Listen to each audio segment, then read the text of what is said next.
Okay guys, तो हमारा partnership admission chapter चल रहा था, ठीक है। इसी कड़ी को आगे बढ़ाते हैं और अगला एग्जाम्पल है एग्जाम्पल 29। अब हम अगले एग्जाम्पल पे चल रहे हैं, एग्जाम्पल 29। पूरा बनकर क्या हो सर पीछे से, ठीक है। एग्जाम्पल 29 आरसी अग्रवाल, संजय साहित्य भवन, एग्जाम्पल 29। देखिए इस एग्जाम्पल में बेटा ये क्या बोल रहा है कि करीम और सलीम दो साझेदार हैं जो लावानी अनुपात 4:3 के अनुपात में बांटते हैं। 31 मार्च 2021 को उनका चिट्ठा निम्नलिखित है ना। आपको एक बैलेंस शीट दी हुई है जिसके अंदर क्रेडिटर दिए, ध्यान से सुनिएगा कंटेंट। क्रेडिटर दिए, बिल्स पेबल दिया है, जनरल रिजर्व दिया है, कैपिटल करीम और सलीम की दी हुई है, कैश एट बैंक दिया है, डेटर्स दिया है, स्टॉक दिया है, फर्नीचर दिया है, मशीनरी दी है, लैंड एंड बिल्डिंग दी है।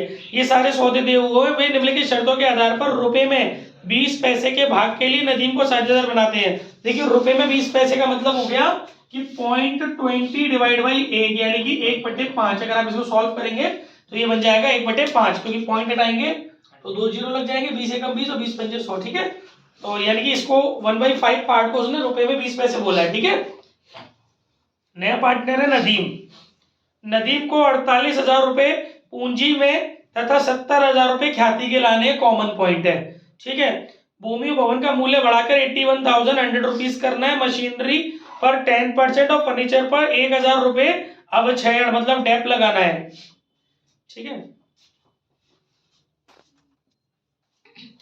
आगे कह रहा है क्वेश्चन में स्कंद का मूल्य 2,000 रुपए से बढ़ाना है। पीवीडी को 2.5% तथा अदत्त व्यय के लिए 5,000 रुपए की व्यवस्था करनी है। ये सारी चीजें हमें दी हुई है। कई वर्षों से 3200 रुपए के एक लेनदार का कुछ पता नहीं चल रहा है, अतः इस राशि को अभिलिखित करना है, ठीक है गाइस। तो ये मानते हुए कि संपत्ति एवं दायित्वों के मूल्य में कोई परिवर्तन नहीं किया जाना, यानी जो हमारी असेट्स और लायबिलिटीज है उसको न्यू बैलेंस शीट में as it is carry forward करना है जो वो ओल्ड बैलेंस शीट में तथा तो स्मरणार्थ पुनर्मूल्यांकन खाता साझेदारों के पूंजी खाते बनाई, नई फर्म का चिट्ठा बनाइए। यानी कि इस क्वेश्चन के अंदर हमें मेमोरेंडम रिवैल्यूएशन बनाना है। तो गाइस मेमोरेंडम रिवैल्यूएशन में बहुत कुछ अलग नहीं है, जल्दी से 2 मिनट के अंदर समझो। आप जैसे रिवैल्यूएशन नाम देते हो उसका नाम कर दो मेमोरेंडम रिवैल्यूएशन, ठीक है। ऊपर आप लिख दोगे मेमोरेंडम रिवैल्यूएशन अकाउंट। अब आपको पता है कि डिक्रीज इन असेट्स आप डेबिट साइड में डाल रहे होते हो, क्योंकि आपको एंट्री मैंने बताई है। इंक्रीज इन असेट्स आप क्रेडिट साइड में डाल रहे होते हो। वैसे ही आप डिक्रीज इन असेट्स जो इन एडजस्टमेंट्स में जहां जहां हमारी संपत्तियों में कमी हुई है उन्हें आप मेमोरेंडम रिवैल्यूएशन अकाउंट के डेबिट साइड में डालोगे, और जब हमारी संपत्ति में वृद्धि हुई है तो जितनी वृद्धि हुई है उस वृद्धि को आप मेमोरेंडम रिवैल्यूएशन अकाउंट के क्रेडिट साइड में डालोगे, ठीक है। इसी तरीके से जो अगर हमारे दायित्वों में कमी हुई है तो उसको आप मेमोरेंडम रिवैल्यूएशन अकाउंट के क्रेडिट में डालोगे, क्योंकि आप रिवैल्यूएशन के क्रेडिट में डालते थे उन्हें। और अगर हमारे दायित्वों में वृद्धि हुई है तो उसे आप मेमोरेंडम रिवैल्यूएशन अकाउंट के डेबिट में डालोगे। फिर आप दोनों तरफ का टोटल करोगे, बड़े टोटल में से छोटे टोटल को घटाओगे। अगर क्रेडिट बड़ा है डेबिट छोटा है साइड मेमोरेंडम रिवैल्यूएशन अकाउंट का, तो आपको प्रॉफिट होगा, उस प्रॉफिट को आप ओल्ड पार्टनर में ओल्ड रेशियो में डिस्ट्रीब्यूट कर दोगे और वहां से उठा के पार्टनर कैपिटल अकाउंट में आप उसको कैरी फॉरवर्ड कर दोगे, वहां से उठाकर आप उसको पार्टनर कैपिटल अकाउंट में ट्रांसफर कर दोगे। ऐसे ही तो करते हो। अच्छा अब मेरी बात सुनना है, यहाँ तक तो कोई तकलीफ नहीं है। अभी यहाँ तक आपने क्या चेंज किया, रिवैल्यूएशन का नाम आपने क्या कर दिया, मेमोरेंडम रिवैल्यूएशन। तो अगर आपको प्रॉफिट आता है तो आप लोग उस प्रॉफिट को पार्टनर्स कैपिटल या करंट अकाउंट में तो डालते हो, फिर उसके क्रेडिट साइड में तो किस नाम से डालते हो, रिवैल्यूएशन से। लेकिन अब किस नाम से डालोगे, मेमोरेंडम रिवैल्यूएशन से। इतनी बात सबकी समझ में आ गई। उसके तुरंत बाद आपको एक बात का ध्यान रखना है। पहली चीज तो अभी आपको बैलेंस शीट नहीं बनानी, जैसे आप नॉर्मली और क्वेश्चंस में मैं क्या करता हूं, रिवैल्यूएशन में जो चेंजेस आते हैं उसके हिसाब से फिक्स्ड असेट्स को या जो भी हमारी असेट्स है उनको बैलेंस शीट में नए वाले प्राइस पे दिखाता हूं ना। लेकिन मेमोरेंडम में आप बैलेंस शीट बाद में बनाना। यानी कि आप क्या करने वाले हो, सपोज आपने ये मेमोरेंडम बनाया है, यहाँ डेबिट साइड के जितने भी सौदे हैं उठा के सब ले आना क्रेडिट साइड में, और क्रेडिट साइड के जितने भी सौदे हैं उठा के ले आना। ये सब आप कहां करोगे, ये सब आप टोटल के नीचे करोगे। जो आपने अपना मान लीजिए आपने जैसे ये अपना मेमोरेंडम बनाया, ठीक है, मेमोरेंडम बनाया तो यहाँ ये सब सामान डाले, यहाँ ये सब सामान डाले, टोटल करा, इसमें से इसको घटा के प्रॉफिट निकाला यहाँ के, ठीक है। अब आप इसी को और आगे बढ़ा देना मेमोरेंडम को, फिर ये सारे सामान एक एक करके यहाँ डाल देना, बाई लगा लगा के। समझ में आ गया। और ये वाले सारे सामान आप यहाँ डाल देना, टू लगा लगा। बस एक शर्त है कि कोई चीज खत्म नहीं होनी चाहिए, कोई भी असेट्स और लायबिलिटी नई फर्म में खत्म नहीं होनी चाहिए, नहीं तो वो फिर कैरी फॉरवर्ड नहीं होगी। अगर कोई एसेट्स और लायबिलिटी खत्म हुई होगी, खत्म कैसे होती है, या तो वो बिक जाए या फिर कोई पार्टनर कैरी फॉरवर्ड कर ले, तो फिर वो कंटिन्यू नहीं होगी।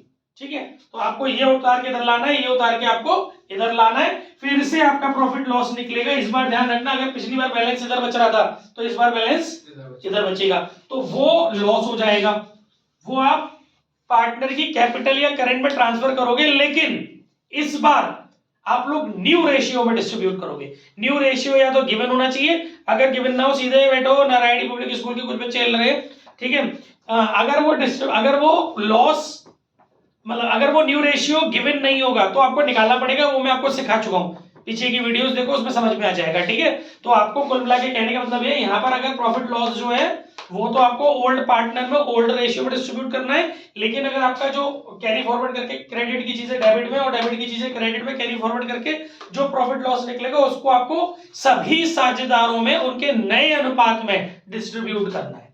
ठीक है, और ये भी आपका कैपिटल अकाउंट में जाएगा और ये भी आपका कैपिटल अकाउंट में जाएगा। अगर ये कैपिटल इधर प्रॉफिट आ रहा है तो ये कैपिटल अकाउंट में क्रेडिट साइड में जाएगा, मेमोरेंडम रिवैल्यूएशन के नाम से ओल्ड पार्टनर्स में। ठीक है, क्योंकि हमने ओल्ड पार्टनर में डिस्ट्रीब्यूट किया होगा। फिर अगर इधर है तो फिर इसकी बार जो आएगा वो लॉस आएगा, ये भी आपका कैपिटल अकाउंट में जाएगा। ऐसा नहीं कि ये जाएगा तो ये नहीं जाएगा, दोनों जाएंगे, वो भी जाएगा और उसके बाद ये भी जाएगा, ये फिर डेबिट साइड में चला जाएगा। लॉस होगा तो सभी पार्टनर्स में उनके रेशियो में, वो तो आपने डिस्ट्रीब्यूट किया होगा, वही वाला अमाउंट आपका चला जाएगा। आई थिंक समझ में आ गया होगा। तो this is the concept of memorandum revolution. Sir वो गेट किसके लिए खुला है? Harsh Agarwal MD Jain, inter college 12th class 2023-24 session Agra. ठीक है, तो इसके अंदर जो है हमारा, अब आपको एक बात और सुननी है ध्यान से, be alert, we have no time, बहुत सारा काम करना है। तो फिर अब हमें इसमें एक बात और सुननी है बेटा ध्यान से, कि अब हम जो बैलेंस शीट बनाएंगे इतना काम करने के बाद, उस बैलेंस शीट में हमें सारी की सारी एसेट्स और सारी की सारी लायबिलिटीज जो हमें बैलेंस शीट क्वेश्चन में गिवन है वो ही उठा के डालनी है, कोई चेंजेस नहीं करने प्राइस में। एडजस्टमेंट का इफेक्ट मेमोरेंडम ने खत्म कर दिया, तो आपको वही डालनी है बस। बैंक और कैश जो भी है और आपका कैपिटल अकाउंट, इन दोनों के बैलेंसेस आपको नहीं डालने पड़ेंगे, क्योंकि इनके आप अकाउंट बनाते हो। कैपिटल अकाउंट का जो बैलेंस निकल के आएगा वो डालोगे, ना कि ओल्ड वाला डाल देना। और ऐसे कैश बैंक का जिसका भी आपने अकाउंट बनाया है उसका वही वाला बैलेंस कैरी फॉरवर्ड मत करना, बल्कि जो उसका बैलेंस शीट ही बचेगा अकाउंट बना के वो करना। बात समझ में आ गई? यानी कि अगर आपको क्वेश्चन के अंदर डेटर दिया हुआ है, स्टॉक दिया हुआ है, फर्नीचर दिया हुआ, मशीन दी हुई है, लैंड एंड बिल्डिंग जिस अमाउंट पे बैलेंस शीट में दी है वही के वही अमाउंट आपका एज इट इज चला जाएगा, ना कुछ डिक्रीज होगा बैलेंस शीट में, ना कुछ इंक्रीज होगा। लेकिन पीछे वाले क्वेश्चन में हम करते थे, लेकिन इसमें नहीं करेंगे। क्लियर है? अब एक एडजस्टमेंट थी वो मैं समझा देता हूं। इसमें लिखा हुआ है कि कई वर्षों से 3200 रुपए के लेनदार का कुछ पता नहीं चल रहा है, इस राशि को अपलिखित करना है। इसका मतलब है कि हमारा दायित्व में कमी, क्योंकि लेनदार हमारी लायबिलिटी होती है और उनका हमें पता नहीं चल रहा, वो ट्रेसेबल नहीं है, तो हमारा दायित्व कम हो गया। तो दायित्व में कमी जो होती है उसकी जनरल एंट्री होती है आपकी creditor account debit to revaluation, to memorandum revaluation. यहाँ पर होगा creditor account debit to memorandum, क्योंकि हम सब कुछ मेमोरेंडम रिवैल्यूएशन में लिखे जा रहे हैं। ठीक है ना? तो मेमोरेंडम रिवैल्यूएशन में इस हिसाब से इसकी पोस्टिंग हो जाएगी। और न्यू बैलेंस शीट में आपको क्रेडिटर अभी भी पूरे ही डालने पड़ेंगे। 30,000 के क्रेडिटर है ना, तो पूरे 30,000 के जाएंगे, क्योंकि मैं आपको बता चुका हूं कि असेट्स और लायबिलिटीज को आपको ऑल्टर नहीं करना है। ठीक है, क्वेश्चन में क्लियरली मना किया गया। बस इस क्वेश्चन में और कोई विशेष चेंज नहीं है। ठीक है, करिएगा, कोई डाउट है तो आप मुझसे पूछिएगा। इसके बाद नेक्स्ट क्वेश्चन की तरफ चलते हैं। नेक्स्ट क्वेश्चन है हमारा एग्जाम्पल 20। ये क्वेश्चन जो मैंने अभी बताया था आपको 29 एग्जाम्पल था, वो फुल करना था आपको, मैंने बोला था। हाँ जी, इसके बाद देखिए नेक्स्ट क्वेश्चन है हमारा एग्जाम्पल 26 आरसी अग्रवाल। ये वाला जो एग्जाम्पल है ये आपको केवल पार्ट, मतलब जो कॉन्सेप्ट बता रहा हूं बस उसको थ्योरेटिकली और न्यूमेरिकली लिखना है। ठीक है, एग्जाम्पल 26।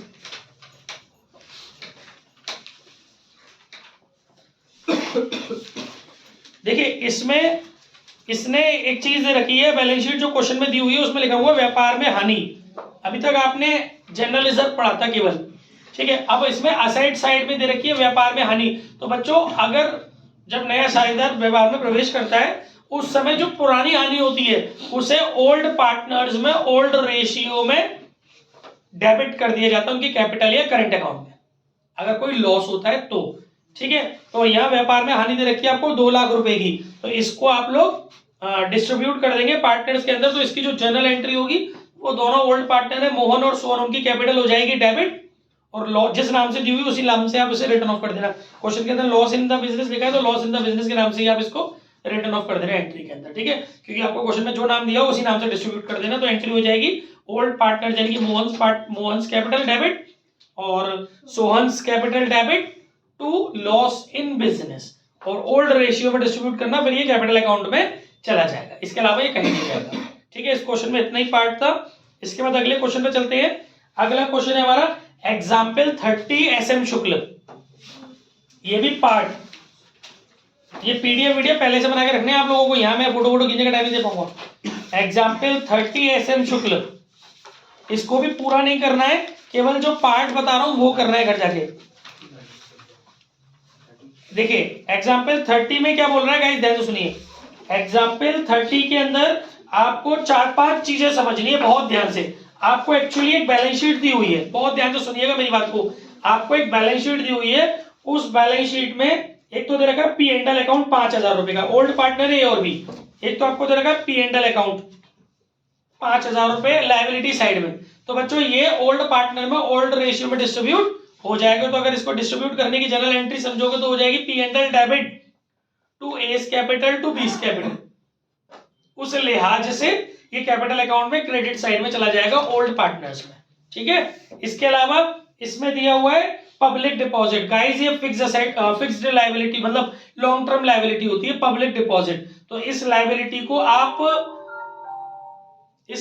को आप जैसे क्रेडिटर वगैरह इन सब के साथ जो चीजें करते हो ना वही ट्रीटमेंट करेंगे। अगर कोई डिक्रीज इंक्रीज है तो वो कर लेंगे, अदरवाइज इसको आप बैलेंस शीट में लायबिलिटी साइड में कैरी फॉरवर्ड कर देंगे। इसके अलावा इसके अंदर एक चीज दी हुई है machinery replacement fund. Machinery replacement fund 5,000 रुपए, और साथ ही साथ इस बैलेंस शीट में असेट साइड में दिया हुआ है मशीनरी रिप्लेसमेंट फंड इन्वेस्टमेंट 4,000 रुपए। तो बच्चों आपको असेट्स और उसके जो उससे रिलेटेड फंड है उनको as it is fix assets और उनसे रिलेटेड जो फंड है, अगर फिक्स असेट्स की कीमत में कोई चेंजेस नहीं हो रहे तो आपको as it is new balance sheet में कैरी फॉरवर्ड कर देने चाहिए फिक्स असेट्स से रिलेटेड, ठीक है। इन्वेस्टमेंट की बात नहीं कर रहा हूं। तो machinery replacement fund investment new balance sheet में असेट्स में कैरी फॉरवर्ड हो जाएगा, और मशीनरी रिप्लेसमेंट फंड आपका न्यू बैलेंस शीट में लायबिलिटी में, क्योंकि अभी इसका पर्पस क्लियर नहीं हुआ है। ये कोई फ्री रिजर्व नहीं है जो आप at the time of reconstitution distribute करेंगे। ये तो परमानेंट रिजर्व मतलब ये तो पर्पस से क्रिएट गए स्पेसिफिक रिजर्व्स हैं। अभी इनका पर्पस नहीं आया जो आप इनको खत्म कर रहे हो, ठीक है। तो आप इसको बैलेंस शीट में कैरी फॉरवर्ड करना लायबिलिटी में, और जो इसका इन्वेस्टमेंट आपने कर रखा है उसको भी आप as a assets carry forward करना, कोई चेंजेस मत करना, क्योंकि अभी मशीनरी का रिप्लेसमेंट नहीं हुआ है, क्योंकि जो स्पेसिफिक रिजर्व्स होते हैं वो उसी पर्पस में यूज होते हैं। इसके अलावा अब बात ध्यान से सुनना मेरी, जो मैं बताने जा रहा हूँ एक नई चीज है इसमें। शायद इन्वेस्टमेंट फ्लक्चुएशन फंड दिया हुआ है इसके अंदर लायबिलिटी में 4,000 ओल्ड बैलेंस शीट में, और ओल्ड बैलेंस शीट में असेट साइड में दे रखा है इन्वेस्टमेंट की वैल्यू दे रखी है, बुक वैल्यू दे रखी है 6,000, लेकिन ब्रैकेट में लिखा है मार्केट वैल्यू उसकी 5,600। ध्यान से सुनना मैं क्या बोल रहा हूं। इन्वेस्टमेंट फ्लक्चुएशन फंड दिया हुआ है आपको 4,000 रुपए, और इन्वेस्टमेंट की बुक वैल्यू असेट साइड में दे रखी है 6,000, लेकिन अब उसकी मार्केट वैल्यू आपको ब्रैकेट में दिख रही है 5,600।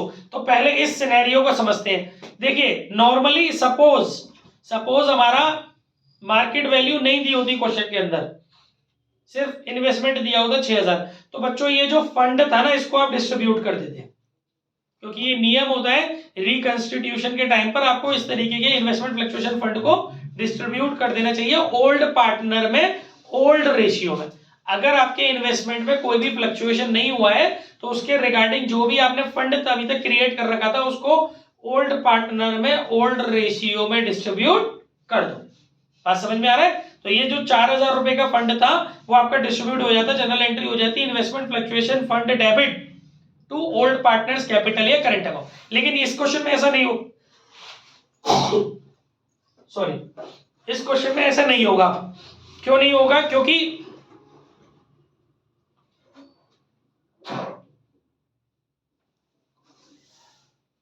इस क्वेश्चन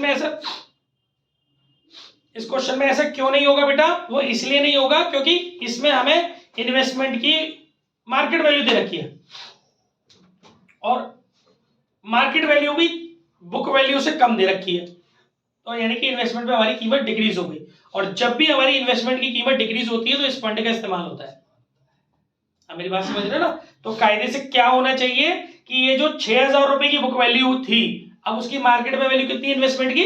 5,600। तो कितने रुपए की कीमत, कितने रुपए की वैल्यू डिक्रीज हो गई इन्वेस्टमेंट में? 400 रुपए की। तो इस फंड में से कायदे से 400 रुपए में यूज कर लेना चाहिए। उसकी जनरल एंट्री होती है इन्वेस्टमेंट फ्लक्चुएशन फंड 400 रुपए डेबिट टू इन्वेस्टमेंट 400। ये हमने डिक्रीज इन असेट्स कर दिया फंड में से, जितने की हमारी असेट्स डिक्रीज हुई उतने का हमने फंड इस्तेमाल कर लिया। ठीक है, अब हमारे पास जो बचा हुआ फंड है वो बचता है 3,600, क्योंकि 4,000 रुपए का फंड था, हमारे पास फंड कितना था? 4,000 का, हमने यूज कितना कर लिया? 400। अब हमारे पास बचा कितना? 3,600। उसको ओल्ड पार्टनर में डिस्ट्रीब्यूट कर देना चाहिए। उसकी जनरल एंट्री होती है investment fluctuation fund debit to old partners capital या करंट अकाउंट 3,600 रुपए ओल्ड रेशियो में। ओल्ड पार्टनर्स घर पे जाके स्लोली सुन लेना वीडियो, नोट्स बन जाएंगे आराम से, है ना? समझ में आ गया? और न्यू बैलेंस शीट में आपको जो इन्वेस्टमेंट दिखाना चाहिए वो दिखाना चाहिए 5,600 रुपए। ये हो गया सेकंड कॉन्सेप्ट। ठीक है, लेकिन इस क्वेश्चन में ऐसा भी नहीं होगा। क्यों नहीं होगा? क्योंकि इस क्वेश्चन में एक एडजस्टमेंट दी है। अब वो एडजस्टमेंट पढ़ रहा हूं। अभी मैंने आपको इस क्वेश्चन से बाहर की दो बातें बताई। जो बच्चे केवल इसी क्वेश्चनों को करेंगे मेरा वीडियो देखे, एज यूजुअली मैं बार बार बोल रहा हूं कि वो कॉन्सेप्ट से वंचित रह जाएंगे, क्योंकि एक क्वेश्चन से रिलेटेड कॉन्सेप्ट मैं वीडियो में बताऊंगा। तो अब आप इसमें देखिए, इसमें एक एडजस्टमेंट दी है कि विनियोग उच्चावचन निधि को साझेदारों के पूंजी खाते में हस्तांतरित कीजिए। यानी क्वेश्चन में ये बोला गया है कि उसने ये नहीं बोला कि शेष, वो ये नहीं कह रहा कि रिमेनिंग इन्वेस्टमेंट फ्लक्चुएशन फंड जो है उसको आप ट्रांसफर कीजिए। नो, उसने बोला है कि आपके पास जो इन्वेस्टमेंट फ्लक्चुएशन फंड है उसको आप पार्टनर के कैपिटल में ट्रांसफर कीजिए। इसका मतलब कि आपके पास 4,000 रुपए का फंड था, पूरा की पूरा आपको ओल्ड पार्टनर्स की कैपिटल में डिस्ट्रीब्यूट करना है। तो अब जो पीछे वाला सिनेरियो था वो नहीं लगेगा, वो तो अलग से मन से बताए थे केस। अगर स्पेशल कंडीशन डल गई तो इसके अकॉर्डिंग क्या होगा इस क्वेश्चन में कि ये 4,000 रुपए पूरे के पूरे डिस्ट्रीब्यूट हो जाएंगे पार्टनर्स की, ओल्ड पार्टनर्स की कैपिटल में। तो एंट्री होगी इन्वेस्टमेंट फ्लक्चुएशन फंड या reserve debit 4,000 to old partners capital. Old partner में ए और बी है, ठीक है ना? 4,000 पूरे डिस्ट्रीब्यूट होंगे। फिर सर वो 400 रुपए का जो नुकसान हो रहा है वो, बेटा अगर कोई इंफॉर्मेशन नहीं होती तो वही डिक्रीज इन असेट्स। और डिक्रीज इन असेट्स की जनरल एंट्री हम लोग बड़े आराम से जानते हैं कि जो हमारी डिक्रीज इन असेट्स होती है उसको हम लोग करते हैं revaluation account debit to assets. तो revaluation account debit to investment 400 रुपए। तो यानी कि ये एंट्री 400 रुपए से तो जाएगी आपकी इन्वेस्टमेंट अकाउंट में, ठीक है? सॉरी, रिवैल्यूएशन अकाउंट में तो 400 रुपए जाएंगे डेबिट साइड में टू इन्वेस्टमेंट के नाम से, या ब्रैकेट में लॉस भी लिख सकते हो। और न्यू बैलेंस शीट में जो इन्वेस्टमेंट जाएगा वो पूरे 5,600 जाएगा, क्योंकि रखनी अब मार्केट वैल्यू है। और पार्टनर्स कैपिटल अकाउंट में क्रेडिट साइड में ये इन्वेस्टमेंट फ्लक्चुएशन फंड दोनों पार्टनर्स में, मतलब ओल्ड पार्टनर्स में डिस्ट्रीब्यूट उनके ओल्ड रेशियो में हो जाएगा। एंट्री भी बता दी मैंने और कॉन्सेप्ट भी बता दिया। आई थिंक समझ में आ गया होगा। इसके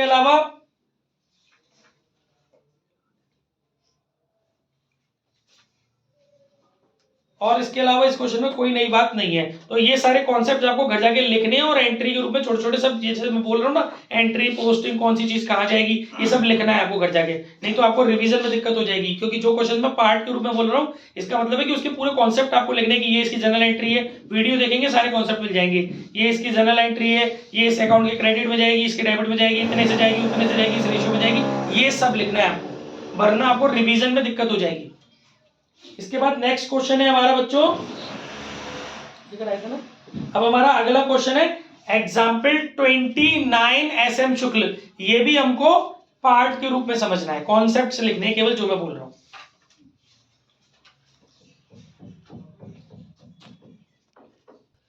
ओके गाइस, तो एग्जाम्पल 29 SM शुक्ल, ठीक है? एग्जाम्पल 29 में देखिए बच्चों, इसमें आपको ध्यान से सुनिएगा मेरी बात है। मैं आपका पूरा लोड कम कर रहा हूं, अगर आप मुझे सपोर्ट करेंगे तो आपको कुछ नहीं पढ़ना पड़ेगा, क्योंकि मेहनत मैं कर रहा हूं, इसीलिए बीमार भी हो जाता हूं, ठीक है? इसमें असेट साइड में आपको दे रखा है, देखिए आपको एक बैलेंस शीट क्वेश्चन में जो गिवन है ना, उसमें आपको बैंक ओवरड्राफ्ट दे रखा है लायबिलिटी में। Listen ma'am, focus on the book. Bank overdraft, bank overdraft liability में दिया हुआ 20,000 जो क्वेश्चन में गिवन है बैलेंस शीट, और असेट साइड में दे रखा है कैश 4,000 का, बैंक 56,000 का। तो बच्चों जब ऐसी सिचुएशन फंसती है ना, तो आपने क्या करना है कि आपको मैंने बताया था कैश और बैंक में से उसका अकाउंट बनाना है जिसका अमाउंट बढ़ाओ। तो यहाँ पर बैंक का अमाउंट बढ़ा है, बैंक में 56,000 है। तो बच्चों आप लोग बैंक का तो अकाउंट बना लेना, वहां टू बैलेंस शीट लिख देना 56,000। कैश को न्यू बैलेंस शीट में असेट्स में दिखा देना, बैंक ओवरड्राफ्ट को भी न्यू बैलेंस शीट में लायबिलिटी में दिखाना। पिछले क्वेश्चन में, पिछली वीडियोस में मैंने जो क्वेश्चंस कराए हैं उनमें मैंने आपको बताया कि बैंक ओवरड्राफ्ट, मैंने उसमें आपको ये बताया है कि बैंक का बैलेंस नहीं दिया है और बैंक ओवरड्राफ्ट दिया हुआ है, तो बैंक ओवरड्राफ्ट को आप बैंक के नाम से अकाउंट बना करके क्रेडिट साइड में दिखाते हो बाय बैंक ओवरड्राफ्ट या फिर बाय बैलेंस बीडी, ठीक है ना। लेकिन जब आपको बैंक का भी बैलेंस दिया हुआ है, बैंक ओवरड्राफ्ट का भी बैलेंस दिया हुआ है, तो बैंक के बैलेंस के साथ अकाउंट को कंटिन्यू करना, बैंक ओवरड्राफ्ट को as it is new balance sheet में कैरी फॉरवर्ड कर देना। बस इस क्वेश्चन में इतना ही था। नेक्स्ट है कॉन्सेप्ट था ये। इसके बाद नेक्स्ट क्वेश्चन है हमारा एग्जाम्पल 28 SM शुक्ल। ये भी पार्ट, सिर्फ कॉन्सेप्ट करना है इसका भी।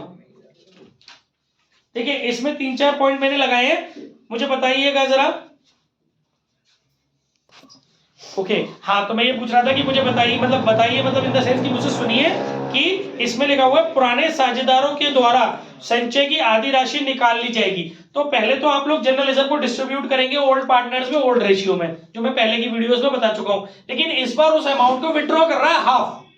तो जो भी आपने रिजर्व डिस्ट्रीब्यूट किया है उसको विड्रॉ करने की एंट्री होती है। जिन पार्टनर्स ने डिस्ट्रीब्यूट, जिन क्या सभी ओल्ड पार्टनर्स में डिस्ट्रीब्यूट किया गया है, तो ओल्ड पार्टनर्स की कैपिटल या current account debit to cash bank, ये होती है जनरल रिजर्व विड्रॉ करने की जनरल एंट्री।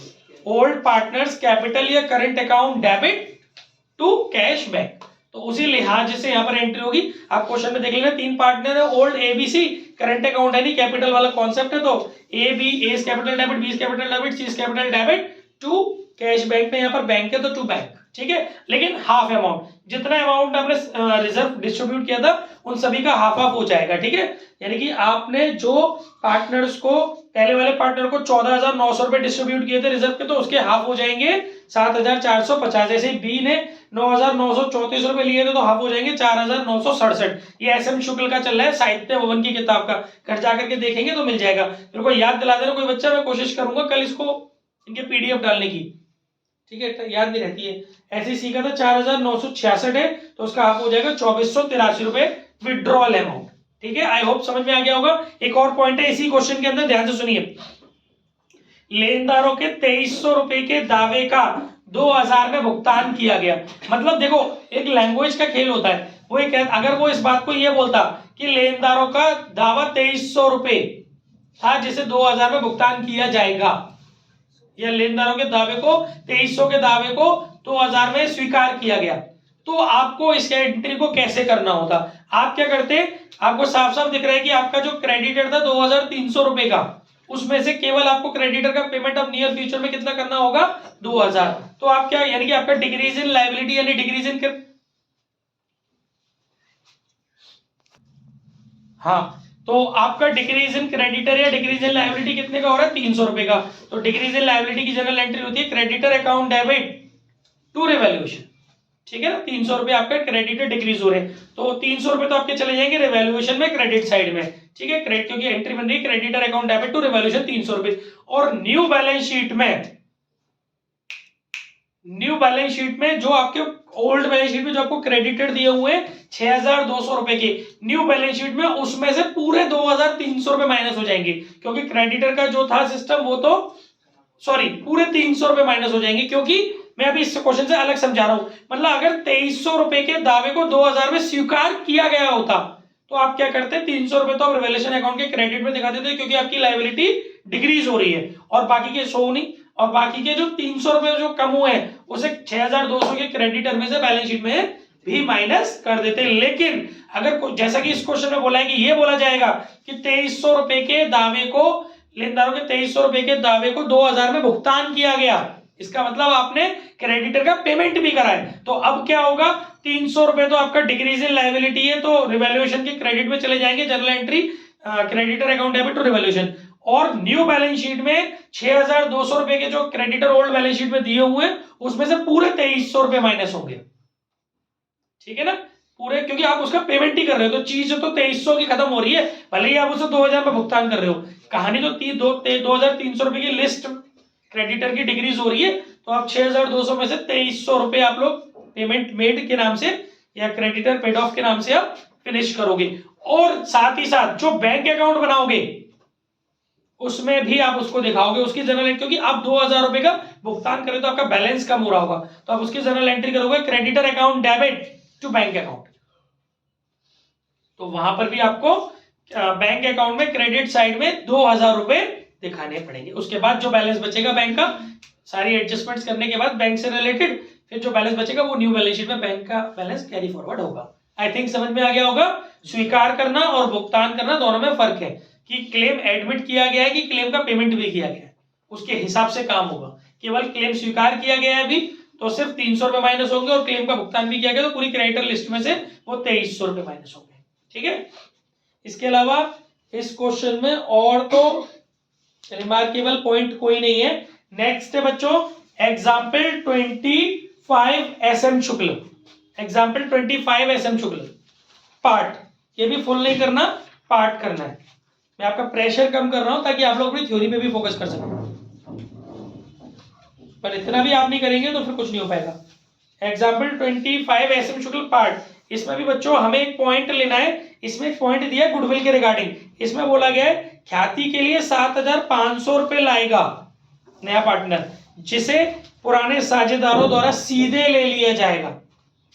तो बच्चों जब कोई पार्टनर प्राइवेट में गुडविल देता है, जब इनकमिंग पार्टनर प्राइवेट में गुडविल देता है तो उस चीज को बिजनेस में दिखाते ही नहीं है, ना गुडविल लाने की एंट्री होगी ना उसको डिस्ट्रीब्यूट करने की एंट्री होगी, क्योंकि वो बिजनेस में इंट्रोड्यूस ही नहीं कर रहा गुडविल, वो अलग से दे रहा है बिजनेस के बाहर, ये out of the business settlement है, तो इसको आपको दिखाने की जरूरत नहीं है क्योंकि ये बिजनेस एक्टिविटी नहीं हुई, ठीक है। इस लाइन को अब स्किप कर देना, गुडविल का कॉन्सेप्ट ही नहीं माना जाएगा इस क्वेश्चन में, क्लियर है। और तो इस क्वेश्चन में कुछ नहीं है। इसके बाद नेक्स्ट क्वेश्चन है हमारा एग्जाम्पल 25 RC अग्रवाल पार्ट, ये भी पूरा नहीं करना पार्ट। इसमें देखिएगा, इसमें इसने बोला है बेटा कि इसमें एक लाइन बोली गई है क्वेश्चन के अंदर, ये तो ठीक है पुराने पार्टनर है वो तो सब आप जानते हैं, पूरा क्वेश्चन पढ़ेंगे आप। RC अग्रवाल संजय साहित्य भवन, इसने एक एडजस्टमेंट में पॉइंट बोला है, भुनाए गए विपत्रों के लिए, भुनाए गए विपत्रों के लिए 10,800 रुपए का दायित्व उत्पन्न किया जाए। गाइस जो हम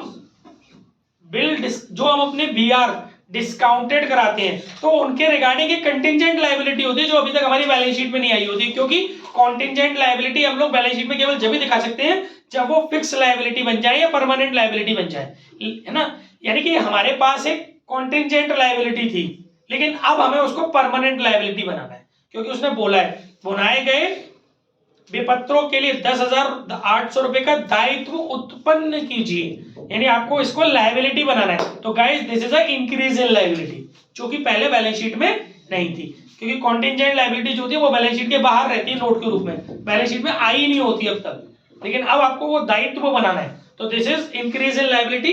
तो इसकी जो जनरल एंट्री होगी वो होगी revaluation account debit, revaluation account debit to liability for bill discounted, revaluation account debit to liability for bill discounted. लेकिन ये वाला क्वेश्चन जो है वो मेमोरेंडम रिवैल्यूएशन का है, तो इसीलिए यहां पर जो जनरल एंट्री हो जाएगी वो हो जाएगी memorandum revaluation account debit to liability for bill discounted. अब ये लायबिलिटी फॉर बिल डिस्काउंटेड, लेकिन ये अभी भी ये इसमें आपने बैलेंस शीट इसने आपसे पूछी है तो देख सकते हो आप कि ये नई वाली लायबिलिटी नहीं जा रही नई बैलेंस शीट में, उसका जवाब ये नई वाली लायबिलिटी नहीं जा रही बैलेंस शीट में। हाँ तो भुनाए गए विपत्रों से संबंधित देखो, भले ही इसमें लायबिलिटी क्रिएट हुई, आप देख रहे हो ना, नई लायबिलिटी क्रिएट हुई तो आपने इसकी एंट्री क्या करी, memorandum revaluation account debit to liability for bill discounted. लेकिन जब आप भाई मेमोरेंडम का कॉन्सेप्ट तो आपको भी मैंने बताया था ना, फिर आपको उसको रिवर्स भी तो करना पड़ेगा, क्योंकि मेमोरेंडम के बाद फिर से सारी चीजें जो है वो इधर की तरह आएंगी, उधर की तरह आएंगी, तो वो अपने प्रभाव को खत्म कर देगी ना। तो बैलेंस शीट में इसको कंटिन्यू मत कर दियो, नई बैलेंस शीट में नहीं जाएगा कुछ भी, सारी ओल्ड असेट्स और ओल्ड लायबिलिटीज ही कैरी फॉरवर्ड होंगी, ठीक है ना। और इस क्वेश्चन में एक और पॉइंट है, इस क्वेश्चन में लिखा है कि बैंक में रोकड़ को छोड़कर, बैंक में रोकड़ को छोड़कर, लिसन, बैंक में रोकड़ को छोड़कर अन्य संपत्ति दायित्वों के मूल्य में परिवर्तन न किया जाए। ये तो क्या पीछे वाले क्वेश्चन में मैंने भी पढ़ाया भी था कि मेमोरेंडम जरूरी नहीं है। देखो कभी कभी क्वेश्चन में ये नहीं बोलेगा कि मेमोरेंडम रिवैल्यूएशन बनाओ, कभी कभी सिर्फ ये लाइन बोलेगा कि आपको अपनी एसेट्स और लायबिलिटीज में परिवर्तन नहीं करना है, तो आप वहां भी समझ जाना कि मेमोरेंडम रिवैल्यूएशन की बात हो रही है, कि आपको मेमोरेंडम रिवैल्यूएशन को कंसीडर करते हुए अकाउंटिंग करनी है, ठीक है। बाकी इस क्वेश्चन में कुछ नहीं है, ना कैलकुलेशन टफ है ना कुछ, मैं सब चेक कर चुका हूं, बाकी आप कर लेना समझ के। देन इसके बाद अगला आपका जो टॉपिक आ रहा है that is example 22 RC Agarwal, ये पूरा करना है, एग्जाम्पल 22 आरसी अग्रवाल।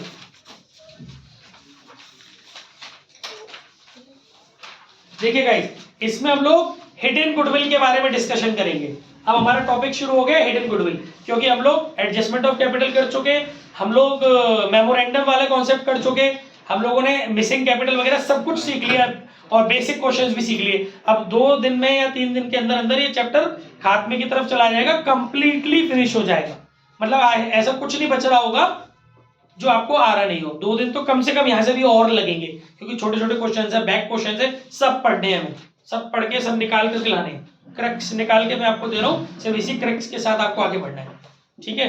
तो एग्जाम्पल 22 में क्या बोला हुआ है, ए और बी एक फर्म में साझेदार हैं जो लावानी विभाजन 2:3 में करते थे।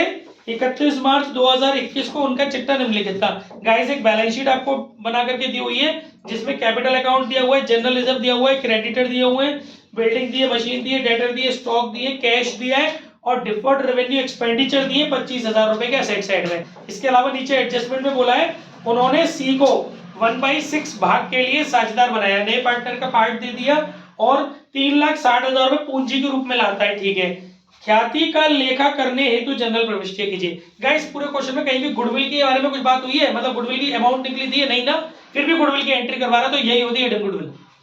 और एक और पहचान होती है, अगर वो ये बोले कि सी नए पार्टनर की ख्याति कैलकुलेट करिए, या ये बोले कि नए साझेदार के भाग की ख्याति, नया साझेदार अपने पूंजी के आधार पर ख्याति लाया, तो आप समझ लेना कि हिडन गुडविल का कॉन्सेप्ट है। और हिडन गुडविल में 2-3 स्टेप होती हैं, वो आप ध्यान से सुनिए। सबसे पहले आपको, अगर आपको कैलकुलेशन ऑफ हिडन गुडविल करनी है, देखो एक बात दिमाग में रखना, कैलकुलेशन ऑफ हिडन गुडविल ही हमें सीखना है बस, बाकी एक बार कैलकुलेशन ऑफ हिडन गुडविल ही हमें सीखना है। जैसे ही हम कैलकुलेशन ऑफ हिडन गुडविल, जो हम हिडन गुडविल निकाल के लाएंगे ना, वो पूरी फर्म की गुडविल होगी। ये बात बच्चे गलती कर देते हैं, पहले आप समझो कि मैं क्या बोल रहा हूं। जो मैं अभी आपको सॉल्व करके दिखाऊंगा उससे पूरी फर्म की गुडविल आएगी, फिर उसमें नए वाले पार्टनर के प्रॉफिट शेयर से मल्टीप्लाई करके उसके हिस्से की गुडविल निकलेगी। फिर अपना क्वेश्चन पढ़ेंगे कि गुडविल के रिगार्डिंग अगर कुछ नहीं बोल रहा है तो समझ लो गुडविल कैश में नहीं लाया, क्योंकि इस तरीके से जो हम हिडन गुडविल, मैं बहुत अच्छी बातें बता रहा हूं जो आपको घर में आके कॉन्सेप्ट में लिखनी है। जब हम हिडन गुडविल कैलकुलेट करते हो और कोई स्पेशल इंफॉर्मेशन ना हो गुडविल के रिगार्डिंग, तो ये माना जाता है कि गुडविल कैश में नहीं ला रहा है, और वो पूरी फर्म की गुडविल निकल के आती है, उसमें उसका हिस्सा निकाल करके उसके पार्टनर की गुडविल, नए वाले पार्टनर की गुडविल निकाली जाती है। फिर उसके बाद अगर वो गुडविल के रिगार्डिंग जनरल एंट्री करवा रहा है, फिर उसके आधार पर हमें देखना पड़ता है कि अगर वो कैश में, अगर वो क्वेश्चन में बोल दे कि इस भाग को वो नगद में लाया, तो फिर आपको उसको कैश वाली 2 एंट्रियां होती है वो करनी है। जब वो कैश में लाता है फिर उसको डिस्ट्रीब्यूट करते हैं सैक्रिफाइसिंग में, और अगर वो कुछ नहीं बोलता और जनरल एंट्री करवाने की बोलता है, तो इसका मतलब ये है कि वो कैश में नहीं लाया, तो ये की सिंगल एंट्री होती है जो उसके करंट अकाउंट से होती है, आपको मालूम ही है, ठीक है। तो वो एंट्रियां वगैरह सब आप जानते हो, कॉन्सेप्ट मैंने पूरा बता दिया, आज फोन करना पड़ेगा, ठीक है। और बस सीधे सीधे हमें क्या समझना है कि तेरे भी घर में, और हमें क्या समझना है बेटा कि बस कि वो कैलकुलेशन कैसे होती है हिडन गुडविल की। 2 बच्चे पढ़ नहीं रहे, इशारे ज्यादा कर रहे हैं, इन दोनों के पेरेंट्स के घर पर फोन पहुंच जाएगा इनके घर पहुंचने से पहले कैलकुलेशन ऑफ हिडन गुडविल, क्योंकि जब मैं समझा रहा हूं तब इनकी निगाहें इधर उधर चल रही हैं, और बाद में भी पेपर में नंबर कमाएंगे दो को गए ना, और दोनों एक ही स्कूल के बच्चे हैं। Calculation of hidden goodwill. देखिए गाइस, पहली स्टेप होती है कि firms goodwill on the basis of new partner profit share and his share, his capital. ठीक है, फर्म्स गुडविल क्यों, फर्म्स कैपिटल,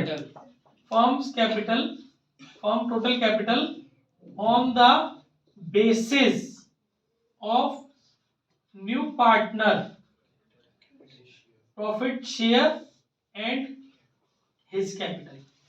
ठीक है, तो गाइस उसके लिए आपको क्या करना होगा, उसका फॉर्मूला होता है उसकी कैपिटल का रेसिप्रोकल कर दीजिए। ठीक है, his capital into reciprocal of his profit share. ठीक है, तो इस वाले क्वेश्चन में नए वाला पार्टनर जो है उसकी कैपिटल है 3,60,000 रुपए और उसका जो प्रॉफिट शेयर है 1/6 है, तो उसका उल्टा कर दो, 6/1 हो जाएगा। 3,60,000 इंटू 6/1, 21,60,000, ये आ गई टोटल कैपिटल।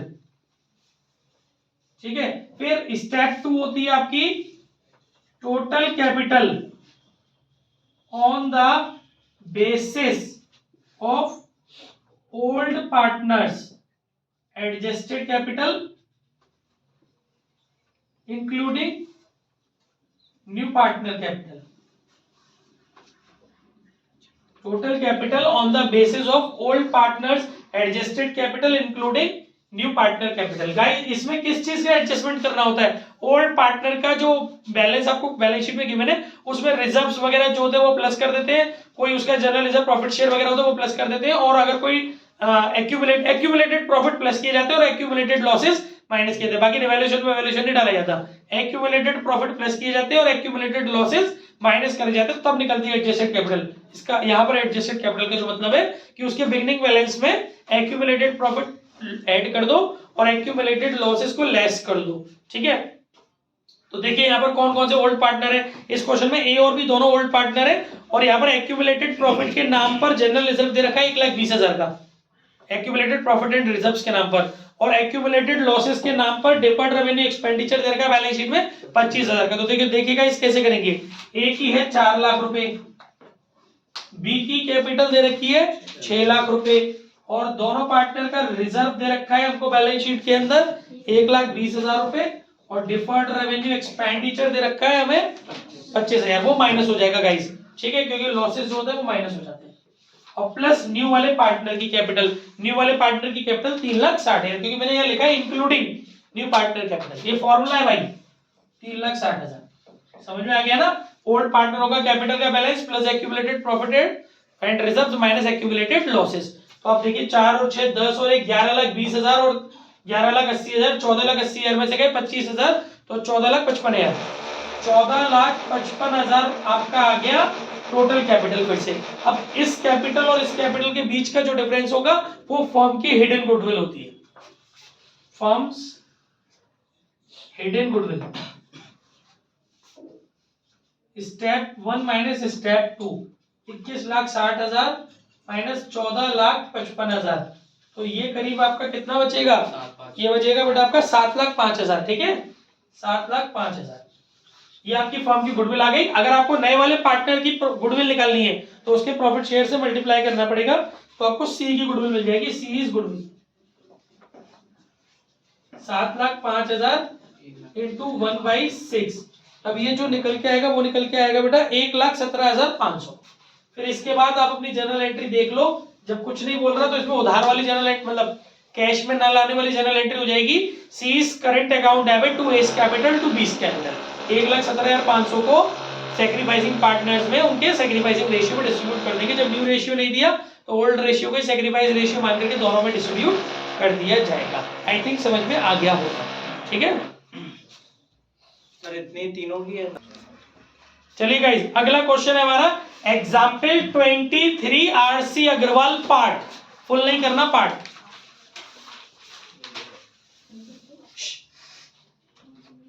इसके अंदर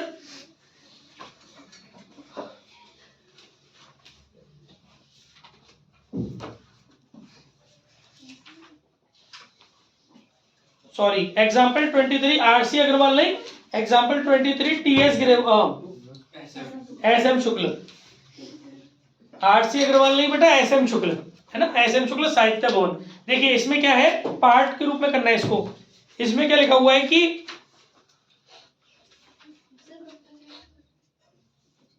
इसमें ये बात बोल रहा है कि सी अपनी पूंजी और ख्याति के हिस्से के रूप में, ध्यान से सुनिए, सी नया पार्टनर है, सी अपनी पूंजी और ख्याति के हिस्से के रूप में, बहुत अच्छा क्वेश्चन है, 1 मिनट वेट कीजिए। Next question example 23 S M Shukla part. देखिए इसमें क्या करा है, सी अपनी पूंजी और ख्याति के हिस्से के रूप में निम्नलिखित संपत्तियां देता है। मतलब जो चीज अभी हम क्वेश्चन में पढ़ेंगे वो दो चीजों का मिक्सचर है।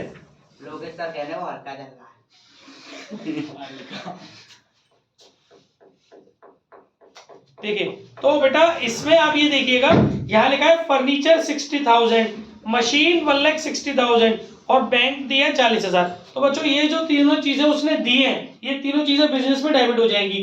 फर्नीचर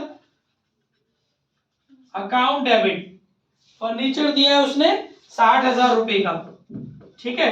फिर उसने हमें मशीन दी है 1,60,000 की, मशीनरी अकाउंट डेबिट 1,60,000।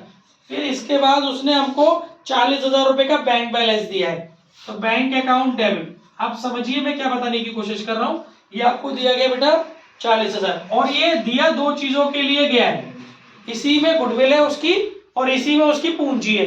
तो जब वो पूंजी लाता है तो आप क्रेडिट कर देते हो, कौन है, सी है इसमें, तो आप कर देते हो 2 सीज कैपिटल है ना। और फिर जब वो